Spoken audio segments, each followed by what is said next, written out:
Bonjour les familles, j'espère que vous allez bien. Biso so toujours na bolingo na nzambe pe na maona ye azobatela biso mabota. Alors tozanga te ko pesa merci na nzambe na grâce na ye nde tozali ko bika en tout cas na mabota. Ngai nde kona bino moko na ye lelo to eba ko solola vraiment na likolo eteli poso na biso oyo moyindo to memina nzoto na biso. Na poso na biso oyo ezalaka vraiment poso moko admirable, poso moko kitoko malamu. En tout cas, toyeba toujours ka ko soigner yango ko bungisa yango yango nde kozala malamu. Lelo toye ko solola avant na eba ko kota na oezali introduction na ngai.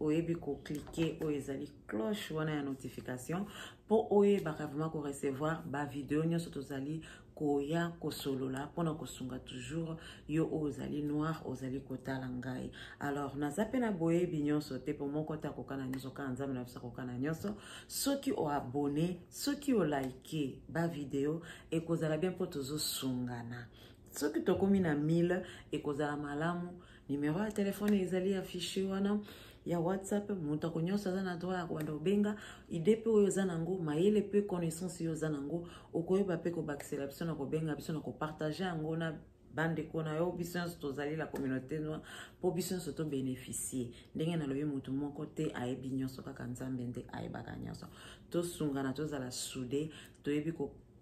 partager ba idée koyeba ko bakisa de plus na connaissance oyebi ko pe ko sunga ngai okoyebi ko sunga ndeko nyonso oyo azokolanda biso awa na chaîne oyo ya YouTube. Alors lelo bandeko na yena noto banda ko solo na introduction nga na zolo ba ifona noto yeba na nyonso to ko appliquer likolo a poso na biso to salaka oyo ezali hydratation de la peau et puis exfoliation ya poso na biso. Alors nzoto na kati na ba organe kati ya nzoto esenga nanu ezala hydraté.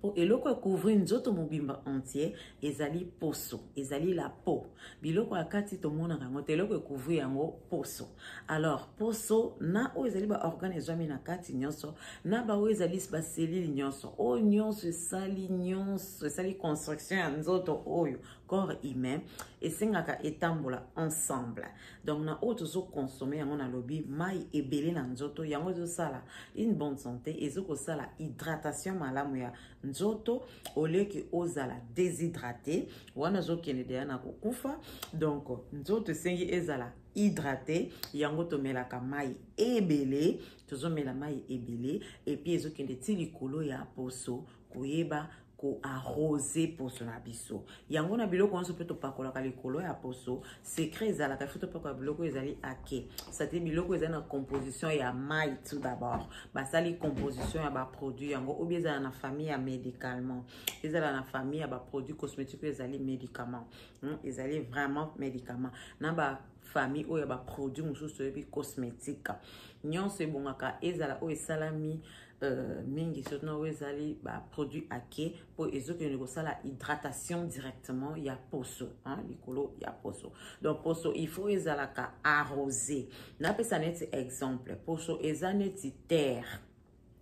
Effectivement nzoto na biso euta na mabele nzambe asangisa mabele asali forme donc esenga kezala arroser na kenda na bino kaka na o ezali parole de Dieu et puis na nature ndenge nini yango se tambolaka ensemble. Donc tozwi nzoto poto comprendre bien pour na nini to sala hydratation poso na ko exfolier poso ezali ete hydratation tozo neti poso ezali neti terre mabele okei oloni bilanga na yo tango oloni bilanga otika ngo bongo te po ko kauka ko ma sec ou bien sèche donc eko kauka esengi o arrose obwakela yango mai po esala nini ebota. Donc ndenge moko na poso o ekouvri banda na mutu ti na nzoto kutu place ya bien kolobeleza nde mutu. Donc bato ba bebisa basuki na ko planter na ko coller ba forme nyonso basi basala quand même mibali to ko mona comme ko coller na banini. Alors nazolo belo eza toujours les kamba poso de ekosenga tango zali ko sala c'est un niveau à mutu esengi osala ka spray. Donc ozali ko sala spray na mai toujours ou bien zali ba mai mususu pe zala ka basali yango na ndenge ya ko nourrir poso c'est mieux esenga ka o arroser ebele chaque jour ou bien à base que tu as mai na mutu chaque jour ezaka moi pas semaine à semaine chaka mai pourtant ozo kende ko arroser yango yango dezo permettre ba racine ebota ba suki donc ekolaka donc mai ndeza na secret zata na ba shampoing na ba ben de crème nyonso na teza pe na mai kolingaka ko arroser mingi yango nde secret mususu yango nde ebota suki ndenge moko na poso de soso pakola ba produits ezali ake ezokende directement kosala mosala nango ya kosala hydratation malamu poso kozotia biloko oyo ezali ko hydrater poso te moi esala même nourrir poso na yo ezala na hydratation ya bien ekozala te moni poso ekozala toujours ezali déshydraté ezali bien te donc oza na facilité ya ko attraper ba maladie mosusu épidémique ou bien poso na yo ekosala même mosusu ba irritation mosusu sans irritation wana esala ke ya ba produits cosmétiques ou ezali chimique non ba irritation mosusu esalaka bato poso ezali déshydraté poso ezali hydraté c'est comme que ça là ba éruption cutanée donc ça arrive aussi il faut comprendre yango au moins na lobina nyonso to bandaka nanu hydratation ya poso na ba produit nyonso ko yoko pakolo ça la hydratation ya poso et puis ko ça la exfoliation ya poso exfoliation siko eloko to sala ka ezali ba imperfection se kutami o na biloko to ko yoko pakola ndenge to pakola ka comme ba produit cosmétique même na oyo yoko ki peut ko lia réaction pe ba tumsu ba allergie na biloko même ya ko lia même super ko mela ko mona réaction nango e ko bima likolo ya poso nde mona ka ba na ba produits cosmétiques eza ba lait de beauté même ba lotion sous exfoliante et ça la raite ozolongo l'imperfection nyonso o ekutami likolo ya poso mais nécessité pende ezali na ko hydrater yango na pesi un exemple tozoka ke oloni bilanga poso zaneti terre siko ozu ba graine ozo ba graine tozongo siko ba graine on peut on de ko bota résultat ya ba fruits ou bien quelques oignons se sengami allemand oignon se bengami allemand donc les années tisiko ozu ba produits cosmétiques on a le baga bien texté par ba dermatologue tant on dozo tchango les années toloni ba grain dozo lona les autres na mabeli wana siko ezalaka o mabeli ndeza poso de tant mo tcheba grain bien les années siko loni non siko zo sopela ngo mai les années biloko yo zolona wana ezala siko hydraté les années ti mai yo zo sopela likolo poso na yo biloko moko ya ochena no ba grain on a toujours soigné ba produit à bonne qualité ou ils a passé na ba dermatologue et en même temps ba produit en bien on a gagne ils allaient directement na ko hydrater pour so deux années oche ba grain ya malamu ko bota ba fruit malamu en même temps ko arroser yango na ba produit mususu ozali hydratante donc yango wana na faire comprendre bien na côté wana poto comprendre bien donc yango moni il faut ko pakola biloko eza bien likola poso ko zu biloko chimique ko tia na poso to vient de mabele ko tia na terre wana hein na sable ba graine o eza ya bien te e ko bota ka ba fruit mabe fruit ka te met toutes sortes d'aliments et ko bota mabe ko bota bien te po de le départ o ebi ko tia ba graine nango oken ya mabe okenda pe ko arroser yango te e ko bota blo ya mabe e ko bota ou bien même pe ko bota te ko zalaka e kauki ou bien boti mabe mususu e boti mkoto mususu e boti te le ndenge moko na poso to zwela yango moni lelo na ye to solola pona na o esaleli 3 couches na biso ya poso wana ezalaki na introduction yango na lingaki to comprendre bien alors couche na biso ya poso ememi 3 tozana 3 couches tozali na épiderme tozana derme tozali na hypoderme tomoni ete na se ya derme ezali na o ezali substance o ya acide na biso na kolukana tanga mbangu po vraiment to sungana substance ya o ezali liquide na biso bengi yango na mélanocyle ezali na en dessous ya o ezali épiderme na biso couche o ezala no likolo o tolobi ete épiderme yango ezali na en dessus ya épiderme donc na likolo épiderme ezali na o ezali couche oyo ya mélanocyle na derme sikoyo ezali na ba glande oyo babengi sébacée, glande sébacée. Na se ya oyo ezali troisième couche ezali pour derme tomoni ba vaisseau sanguin nde ezwami kuna. Alors na nyonso na yango ezali na ba cellule oyo ezali ko rassembler nyonso oyo eza na se ya ba trois couches wana na ba vaisseau sanguin na ba cellule nyonso na ba oyo ezali substance lipidique nyonso oyo koyo kozana ba kombo ya scientifiquement moyena to développer yango ate yango nyonso retrouver na se ya trois couches wana yango nde esalaka minimiser ba biloko nyonso ezali acide oyo eza acide tokoyo kopakola eyeba ko ezala biloko topakoli oyo eza na ba plus forte te po soki eza plus forte ekokende konuire oyo ezali couche oyo tolobi mélanocyle mélanocyle oyo ezali na se ya épiderme edo ezokende konuire yango yango moi bato mosusu bakendaka ntina na konuire poso couche ya deuxième couche na derme arrivé ti kokende na hypoderme donc onuire nyonso troisième couche yango mona moto asali cancer mpo na se nalobi na troisième couche na hypoderme azali na vaisseau se vaisseau sanguin ezali wana na derme aza na baglande sébacée ezali wana na épiderme na likolo na yango azali na ménocyte na se ya épiderme azali na mélanocyle mais likolo na yango azali na couche strasmecole soki na cité yango bien te bolimbisi donc wana ezali ba kombo ya biloko ezwami na se ya ba trois couches na biso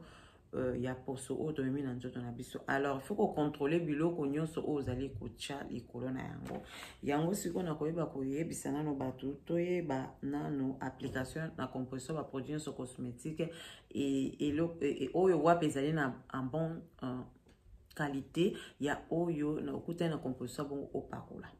oyo nyonso nalakisaka na YouTube oyo eza na TikTok ezali na composition malamu mpo nalobi ezali ba produit cosmétique mais na famille ya médicalement ezali médicament tout un médicament donc eza bien opakola yango surtout na ba mama oyo obe ba papa batourne eza ba âge tozokende likolo na ba acide nyonso na kotanga a okuti na ba composition na kati ya ba produit cosmétique eza bien osalela kobanga te osaleli yango ezo répondre kitoko makasi likolo poso ezali tout un médicament ou bien texte na ba dermatologue basali nango ba composition na ba différents produits on azo koya kolakisa na YouTube awa et puis na TikTok na lobi naza nango ebele tozokende étape par étape tokoyeba kopartager. Alors na banina na lobi ya likolo ya oyo ezali ete rétinol soki okuti rétinol na kati ya ba produits cosmétiques kobanga te pakola eza bien pour rétinol ezokende rôle na yango esalaka nini na rétinol ezokokende ko ralentir oyo ezali vieillissement ya peau et surtout na oyo ezali ba effet oyo ezalaka visible ya kotalisa oyo ezali ete na âge na tango oyo ezalaka mutu mwasi mbo mbali âge komi kokende okomona ba effet oyo ezali visible ya âge etalisamaka na poso. Donc yango sikoyo rétinol azokende kosala ko ralentir ezali vieillissement ya poso na yo ya effet on elakisaka visible ya couche ya poso na otango ba âge ezokende yango ezokende ko ralentir yango ezokosala ka poso na bien wana rôle ya oyo ezali rétinol lokuti yango na ba produit nyonso pakola tokomi sikoyo na collagène mpe tokuti yango na ba produit cosmétique na famille toujours ba produit oyo ezali médicalement oyo ezali vraiment kisi mobimba ezali nini. Collagène est la protéine la plus abondante dans le corps. Sa structure semblable à la fibre est utilisée pour fabriquer des tissus conjonctifs comme son nom l'indique. Ce type de tissu relié d'autres tissus est un composant majeur des tendons et des cartilages de muscles de la peau osseuse. Ba terme nyonso wana ba structure nango ezosala ki fabriquer ba tissus conjonctifs comme son nom l'indique, le type de relié d'autres blablabla ezali ba mon scientifique. Alors tozwa kaka oyo toyeba ete collagène ezali protéine. Donc ezali protéine et retrouver pe na kati ya ba partie ba organe ya nzoto na biso. Et donc ezali protéine oyo toyebi protéine rôle na yango. Pour que protéine oyo na komba ya collagène okokuta yango na biloko eza na biloko même ya komeleza na biloko naturel écoute n'en parle même pas eza wana ebele donc yango siko collagène ezali tout un protéine yango nde bazofabrike nango biloko ya kopakola likolo ya poso badermatologue batexte eza bien donc uti composition nyonso batie collagène pakola ezali protéine oyo eza bien poso nzoto aza nango besoin po ezokende konourrir ezali nutritif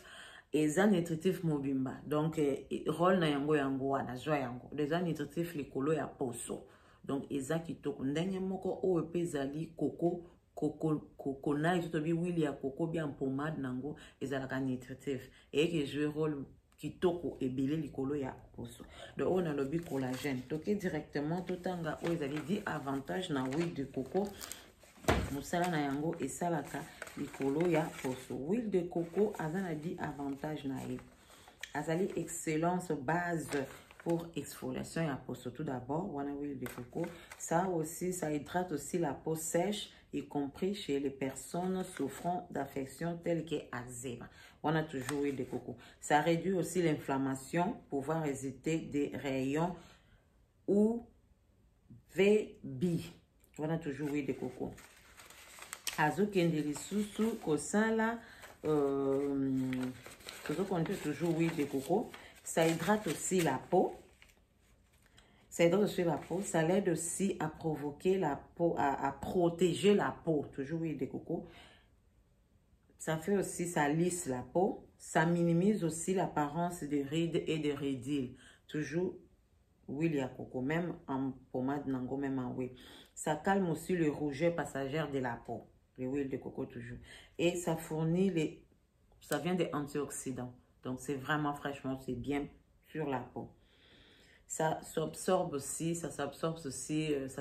s'absorbe facilement sur la peau. Le kotaka facilement, na ba pore na openza ifungwami ekotaka facilement bien na poso. Alors, to notez bien huile ya coco, ezali wana ezali ezali propriété ya antibactérienne, antifongique et puis antivirale. Donc, eza bien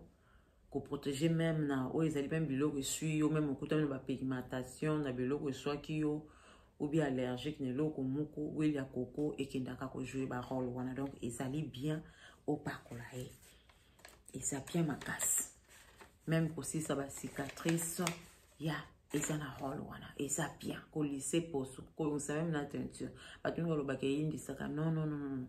pakola huile ya coco salela yango eza bien. Donc, ce qu'on a ezali beurre de karité, rôle ya beurre de karité. Rôle ya beurre de karité, ça fait quoi sur le corps? On a notre ya beurre de karité, to kotanga siko o ezali ba acide na biso. Alors, ba acide on a le bezali bien la composition ya nzoto na biso. Ba acide tozali na acide niacinamide. Rôle na yango ezalaka ete ya kokende ko flotter le pur, améliore les grains de peau, éclaircit les taches. Wana rôle ya acide niacinamide. Acide hyaluronique, ezali kosala ça cerne la peau, ça réduit la peau et puis ça hydrate la peau. Wana ezali acide hyaluronique. Vitamine C, o ezali na famille ya ba vitamine mususu toyebi vitamine C ekenda kosala ezali ko unifier les teints et puis kosala éclaircissement ya ba tache wana vitamine C na famille ya ba vitamine C et puis to retrouver yango pe na citron verte ou bien jaune oyo ememi vitamine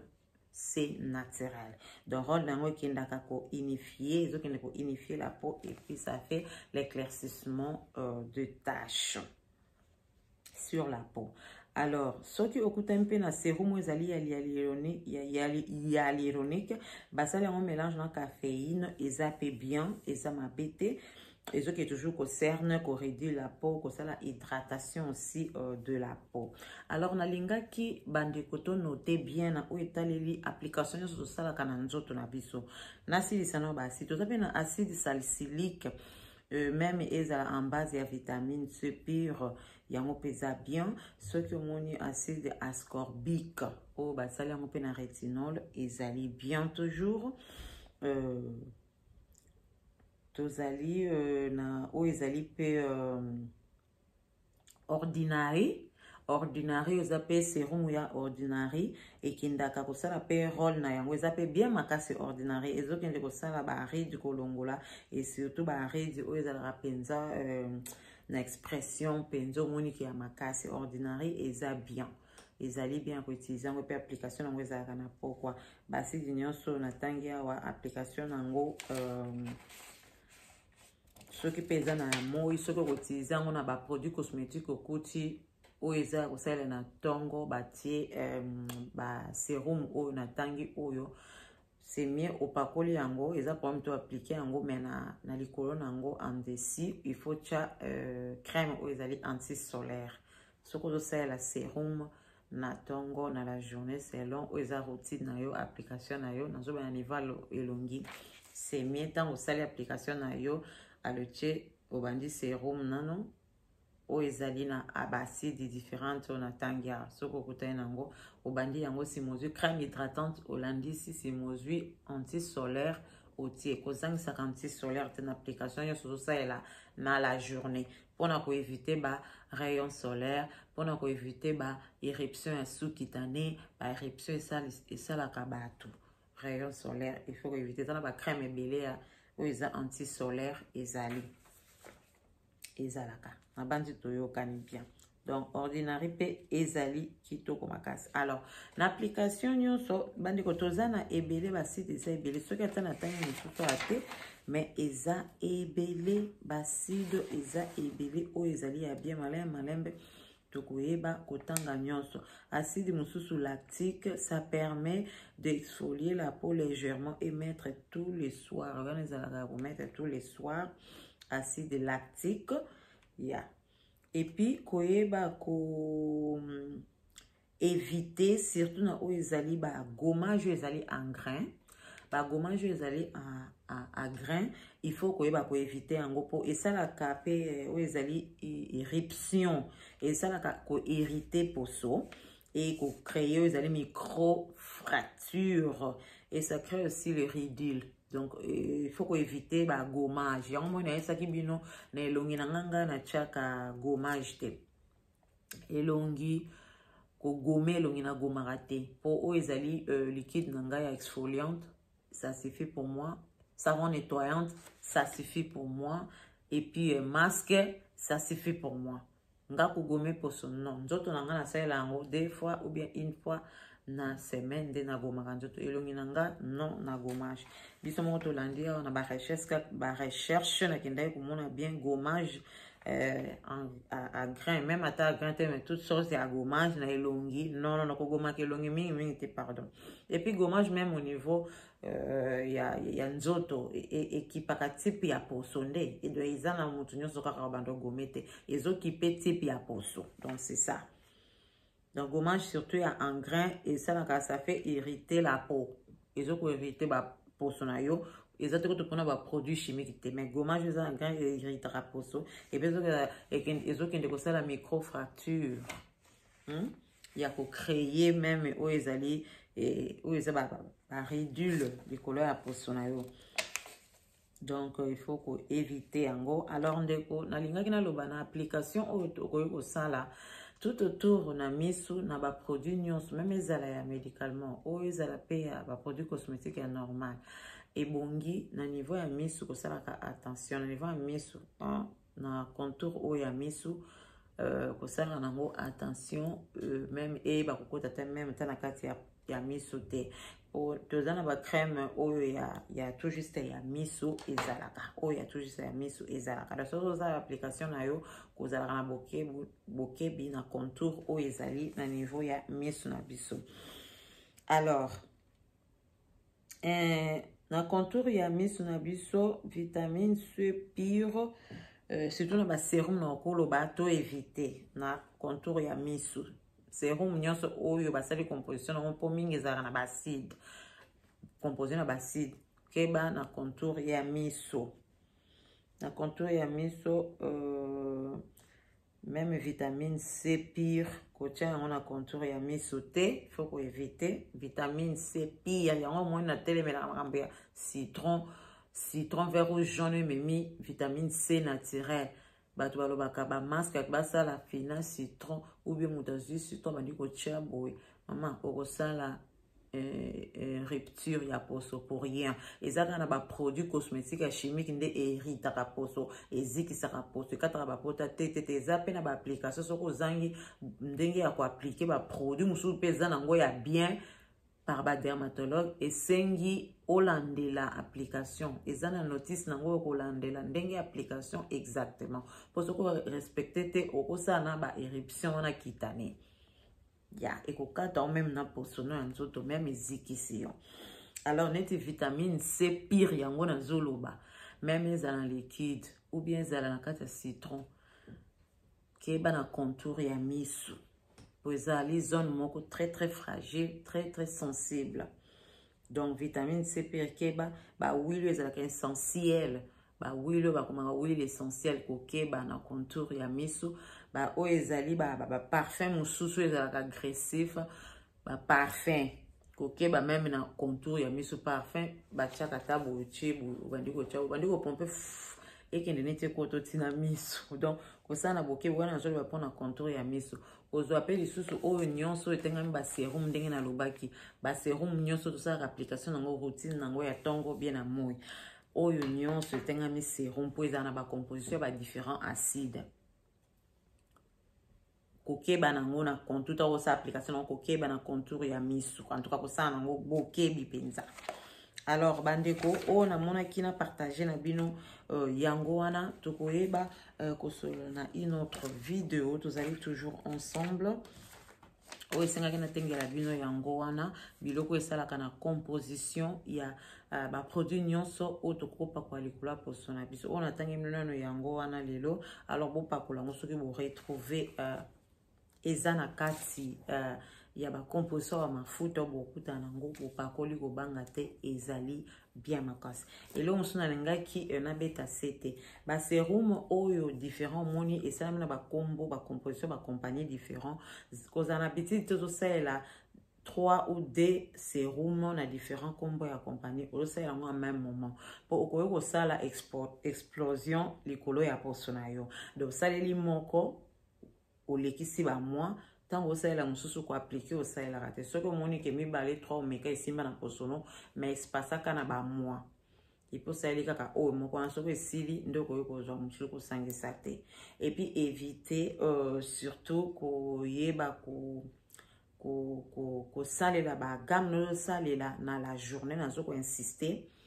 tiaka toujours na ba gamme soko saleli sérum ya la journée au sali crème hydratante il faut li colonne yango obi otiena vitamine C li colonne suka na yango il faut toujours o ezali sans crème o tolobi ete anti-solaire crème ya anti-solaire bien lait de beauté anti-solaire ezangaka te. Na bandi toyokani bien tozali ensemble les familles, que Dieu nous garde toujours tout le monde à la prochaine fois.